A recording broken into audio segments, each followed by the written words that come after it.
charlar un poco de la vida y un poco de Argentina. Porque además usted es un intelectual, es un pensador. ¿Cómo lo ha vivido a este día? ¿Cómo vive cada día como estos? Bueno, no estoy de acuerdo con que sea un pensador, Sí, soy sí, un sí, ciudadano más. Maestro, profesor, además, sí. A ver. Creo que la he vivido como todos los argentinos. No digo que tengamos que vivirla, cada uno tiene experiencias distintas, el contexto que vivió es totalmente distinto, pero creo que lo importante es que el pasado no se puede olvidar. El pasado hay que superarlo en el marco de la verdad, en el marco de la justicia, sin odio, sin rencor y sin violencia. Y sin venganza. Esa es mi opinión sobre el pasado. Usted sabe que Si queremos, no es un cassette que se borra y se vuelve a grabar. A ver, yo quería preguntarle a usted cómo era la cabeza de los militares históricamente. O sea, ustedes estaban dentro de una escuela militar, pero siempre pasábamos de 3 años de gobierno democrático a un golpe de Estado y 5 años de gobiernos de facto. O sea, ¿cómo se forma intelectualmente un militar en Argentina en esa época? Bueno, yo voy a responder cómo me formé yo y mi generación. Sí. El colegio militar en la época mía tenía una educación muy sólida desde el punto de vista de ciencias exactas y sobre todo humanística. Pero mi generación vivió 4 de los 6 golpes de Estado del siglo XX. El del 55... Vaya despacio. Su generación vivió 4 de los 6 golpes de Estado del siglo XX. Exacto. El del 55, septiembre del 55, el derrocamiento de Perón, un gobierno... Los golpes de Estado cívico-militares. Cívico-militares. Yo necesito que usted me vaya explicando parte por parte. ¿Cómo no? Esa era una pregunta que yo tenía para hacerle a usted. Explíqueme cuál es la diferencia de un golpe. Está por supuesto, cuando se dice cívico, porque está la civilidad, la ciudad, el civil. ¿Por qué el del 76 fue cívico-militar o fue militar? No, fue cívico-militar. Y concretamente quisiera empezar con el de Perón, ¿no es cierto? Con el del 55. Yo era cadete en ese entonces. Pero unos años después... ¿Por qué cívico-militar? Mire, le cuento, yo tengo 44 años, nací en el 71 y en el 76 era muy pequeño, tenía 5 o 6 años. Mi padre trabajaba en Santa Fe, en el interior, tenía máquinas cosechadoras, me debe estar viendo ahora. Mi madre vivía en un pueblo criándome a mí. ¿Y qué hizo mi pueblo? ¿Qué hicieron tipos como mi padre y mi madre?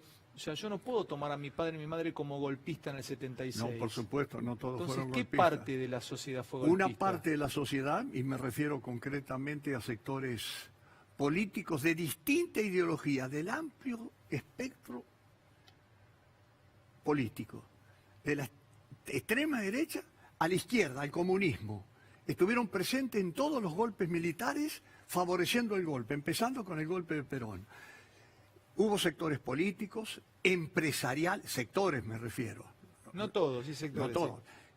Políticos, empresariales, sindicales, militares, periodistas, algún miembro de la iglesia también, porque eso lo fui viviendo, ahora lo viví como saliendo de la adolescencia, me recibí con 21 años, el de Frondizi como teniente el de Ilia, y como mayor, yo estaba en Perú, desde fines del 75 hasta principios del 78, el último golpe militar. Ahora, cívico-militar. Cuando usted empieza, a ver, trato de trazar un paralelismo, como sería si yo tuviese que juntarme con mi ambiente y yo me junto a comer con mis colegas y me junto a comer con amigos de Radio Mitre, de Radio Continental, muchachos, algún que otro de Página 12, Radio El Plata.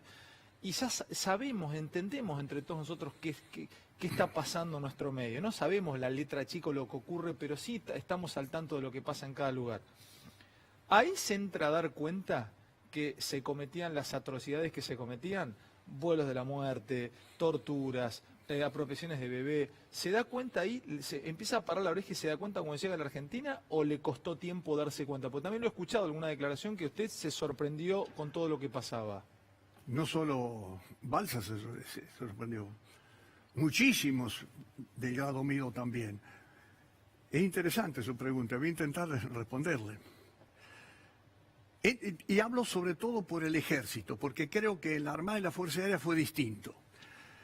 En el ejército había una mini organización de la especialidad de inteligencia que actuaba dentro de la organización. Miles y miles de oficiales y suboficiales no cometieron ninguno de esas sevicias: asesinato, desaparición forzada de personas, violaciones sexuales, robo de propiedades, desaparición forzosa de personas, tirar vivos o muertos. Actuó una mini organización dentro del ejército. Por eso el número de imputados de todas las Fuerzas Armadas en este momento, de seguridad, policiales y todos, no sé si llegan a 2.000. ¿Pero por qué Y la fuerza tenía alrededor de todas las fuerzas tenían más de 300.000. Pero muy pocos hicieron un daño grande. Le hago otra pregunta también, que alguna vez leyéndolo o estudiando esta época de Argentina, ¿Videla le tenía cierto miedo a Macera? Total, pero no solo Macera. Videla era un hombre carente de aptitudes de mando, pusilánime, que no podía ignorar, porque era el presidente, lo que pasaba con sus subordinados. Prefería ignorarlo y aparentar ahí un hombre inmaculado, que no lo era. Era un perfecto incompetente. Y por eso, para mí, en mi opinión, era ideal para estar donde estaba. ¿Por qué? En mi opinión, porque cada uno hacía lo que quería. Macera era un gángster que hacía lo que quería. Por supuesto que Videla le tenía miedo, pero también le tenía miedo a Menéndez, a Rivero, a Díaz Besones, a Suárez Mason, a los generales subordinados a él. Y cuando un jefe del ejército le tiene miedo a sus subordinados, bueno, pasó lo que pasó. O contribuyó a que pasara lo que pasara.